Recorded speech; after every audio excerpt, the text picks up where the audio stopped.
Hello મિત્રો, જય માતાજી। તો આ કાકા આપણે ગબ્બરભાઈ અને અર્જુનભાઈ અને જે ડીજેમાં લાયા છે અને સમાજના નિયમોનો ભંગ કર્યો છે, તો એના વિશે બે શબ્દો કહેવા માંગે છે। તો કાકા, તમારો શું કહેવું છે? આ ડીજે લાવ્યું છે અને કાલે આવતીકાલે 4 તારીખના સમાજ ભેળો થવાનો છે અને ત્યાં જઈ અને એમને માફી મગાવવાનું છે।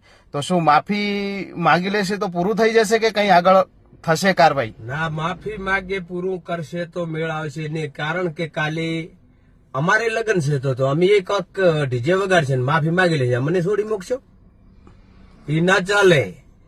એમના માટે કદાચ એમને પૈસાનો પાવર હોય, એમના માટે કદાચ એને એવું હોય કે અમને કોણ કહેનારું છે, કાં તો આ સમાજ બારી થઈ શકે, નહીં તને એમના 11 લાખ દંડ લઈ અને આ ઓલી કન્યા કેળવણી ગેની બેન કોઈક જમીન કહેતો હતો ને, એમાં આ પૈસા વાપરવા જોઈએ સદારામ બાપાને। હા, જે સદારામ ધામ બનવા જઈ રહ્યું છે એવું કાકાનું કેવું થાય છે કે જે સદારામ ધામ બનવા જઈ રહ્યું છે એમાં આ 11 લાખ દંડ વપરાવવો જોઈએ અને ખરેખર 11 લાખ દંડ થવો પણ જોઈએ, કારણ કે કાલ ઉઠીને કોઈ પણ બીજો પણ આવી રીતે ડીજે લાવી અને માફી માગી લે, સમાજ જો માફી માગવાથી છોડી મૂકે તો કાલે ડીજે ચાલુ થઈ જશે। આ જે આપણે ઓગડ બાપજીના સાક્ષીએ, સદારામ બાપુના સાક્ષીએ જે આપણે નિયમો બનાવ્યા, આ નિયમોનું ખરેખર ઉલ્લંઘન કર્યું છે અને આનો કાયદેસર મતલબ જે આપણે સામાજિક કાયદેસર કાર્યવાહી છે એ થવી જોઈએ, કાં તો એમને સમાજ બહાર કરવા જોઈએ, કાં તો પછી એમને દંડ 11 લાખનો દંડ મગાવી 11 લાખનો દંડ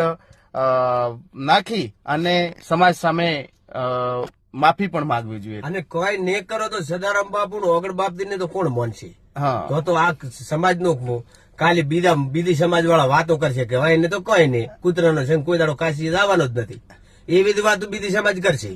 એના કરતી એક તો નિયમ એમને માફી કઈ ચાલશે નહીં, એમનો 11 લાખ દંડ લઈ લેવાનો। મારું તો એ રીતે કેવું છે। જ્ઞાની બેન ની કદાચ આપણે તો બોલો સદારામ બાપાની જય। નમસ્કાર બધાને, જય બાબારી, જય રામા ધણી, જય સદારામ બાપા।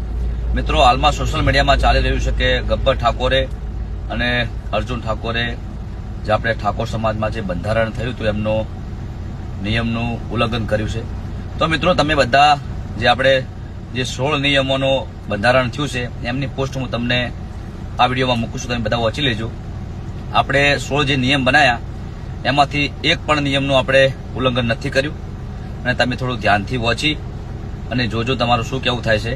અને જે અમારા વિરોધીઓ છે એ તો વિડીયો બનાવે જ છે કે અમને ઉલ્લંઘન કર્યું છે, પણ તમે બધા આ પોસ્ટ વાંચો અને જે આપણે 16 મુદ્દા છે અમે એક પણ મુદ્દાનું ઉલ્લંઘન નથી કર્યું। બધાને જય માતાજી, જય સદારામ બાપા।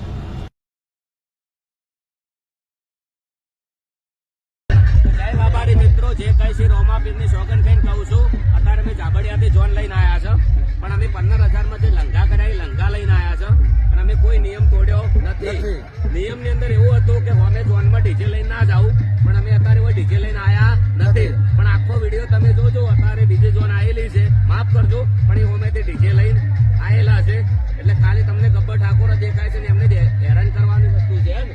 અને એક ખાલી મામૂલી ડીજે અમારી પરંપરા છે, અમે અમારી પરંપરા ઉજવીએ, એમાં તમે કોઈ દેશદ્રોહી ગદ્દાર ને આમ તેમ ઘણું બધું બોલી ગયા છો, એટલે કોઈ બી નિયમ કરો તો વિચારીને કરો, ચોખવટ કરો।